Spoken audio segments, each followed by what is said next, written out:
Oscar Fingal O'Flaherty Wills Wilde, a name as flamboyant as the man himself. Born in Dublin, Ireland on October 16, 1854, Wilde entered the world in a whirlwind of brilliance and contradiction. His parents, both prominent figures in Dublin society, instilled in him a love for language and a sharp, inquisitive mind. His father, Sir William Wilde, was a renowned eye and ear surgeon, while his mother, Jane Wilde, was a poet and Irish nationalist. From a young age, I exhibited a prodigious intellect, devouring books and excelling in my studies. I was fluent in both French and German, demonstrating a natural affinity for languages. I soaked up the rich literary traditions of both Ireland and England, developing a keen ear for the nuances of language and a love for storytelling. It was within the walls of his childhood home, surrounded by books and lively conversation, that the seeds of Wilde's own literary genius were sown. His childhood was not without its shadows. Ireland, in the mid-19th century, was a land grappling with poverty, famine, and political unrest. These societal ills would later find their way into Wilde's writing, often veiled beneath layers of wit and satire. Yet, for all the complexities of his upbringing, young Oscar thrived. I was a charmer, a natural performer who delighted in captivating audiences with my wit and intelligence. Even as a child, I possessed an aura of theatricality, a flair for the dramatic that extended beyond my words. I understood the power of presentation, the importance of crafting an image, a trait that would become both my trademark and my downfall. Little did anyone know that this precocious boy from Dublin would grow up to become one of the most celebrated and controversial literary figures of his age. His life would be a whirlwind of success and scandal, love and loss, ultimately culminating in a tragedy as captivating as any of his plays.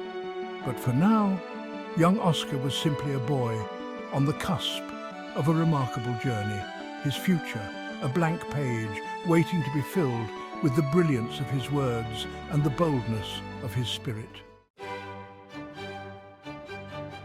The hallowed halls of Oxford awaited, and young Oscar, brimming with confidence and ambition, did not disappoint.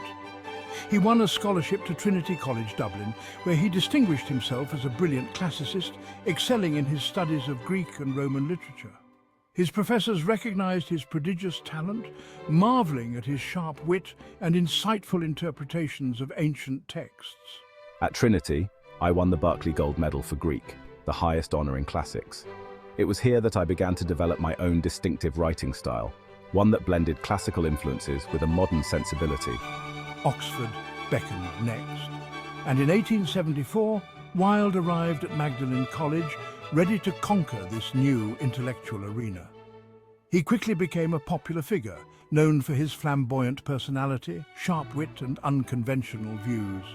He embraced the aesthetic movement, which emphasized the pursuit of beauty and art for art's sake, a philosophy that would come to define his own creative output. I immersed myself in the works of John Ruskin and Walter Pater, embracing their theories on art and beauty. I cultivated an air of eccentricity, adorning my rooms with peacock feathers, lilies and sunflowers, much to the amusement and occasional consternation of my peers. I was a captivating conversationalist, holding court in my rooms, expounding on art, literature, and the pursuit of pleasure. At Oxford, Wilde began to experiment more seriously with writing, publishing poems in university magazines and winning the prestigious Newdigate Prize for his poem, Ravenna. He honed his skills as a writer, crafting essays, poems and short stories that showcased his burgeoning talent. His work was characterized by its wit, elegance, and a subversive undercurrent that challenged Victorian sensibilities. It was during these formative years at Oxford that I truly blossomed, transforming from a gifted student into a literary force to be reckoned with. I left Oxford with a first-class degree in classics and a growing reputation as a writer and aesthete. The world awaited the arrival of Oscar Wilde, the literary provocateur, the champion of beauty, the master of wit. I was ready to take the world by storm, one perfectly crafted sentence at a time. Art is the most intense mode of individualism that the world has known. Beauty is the symbol of symbols. Beauty reveals everything because it expresses nothing. Wilde's philosophy of aesthetics was not just about art for art's sake. It was a rebellion against the moral and social norms of his time. He believed that life should imitate art, not the other way around. The only excuse for making a useless thing is that one admires it intensely. All art is quite useless. Through his work, Wilde challenged the Victorian values, pushing boundaries and provoking thought. He used his wit and eloquence to critique society, often with a flair that was both entertaining and deeply thought-provoking. The public is wonderfully tolerant. It forgives everything except genius. Wilde's social commentary was as sharp as his aesthetic philosophy. He held up a mirror to society, reflecting its hypocrisies and absurdities. His observations remain relevant, echoing through time as a testament to his genius. I felt I had to marry Constance. She was beautiful, intelligent, and she believed in me. Oscar was always so charming, so full of life, but there were whispers and I tried to ignore them. As Wilde's literary star rose, so did the rumors about his private life. His marriage to Constance Lloyd brought him 2 children, but also the first seeds of scandal. My love for Alfred was my greatest joy and my deepest sorrow. Oscar, we must fight this. We cannot let them destroy us. Wilde, you are sentenced to 2 years of hard labor. Wilde's relationship with Lord Alfred Douglas led to a highly publicized trial and ultimately his imprisonment. The world watched as Wilde, once celebrated, was now condemned. In prison, I learned the true meaning of suffering. It was a place where the soul was laid bare. Keep moving, Wilde. No time to rest. During his time in prison, Wilde faced harsh conditions and deep introspection.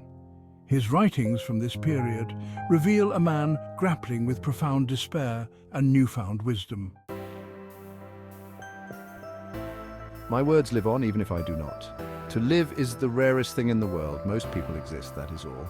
Oscar Wilde's legacy endures through his works, his wit and his wisdom.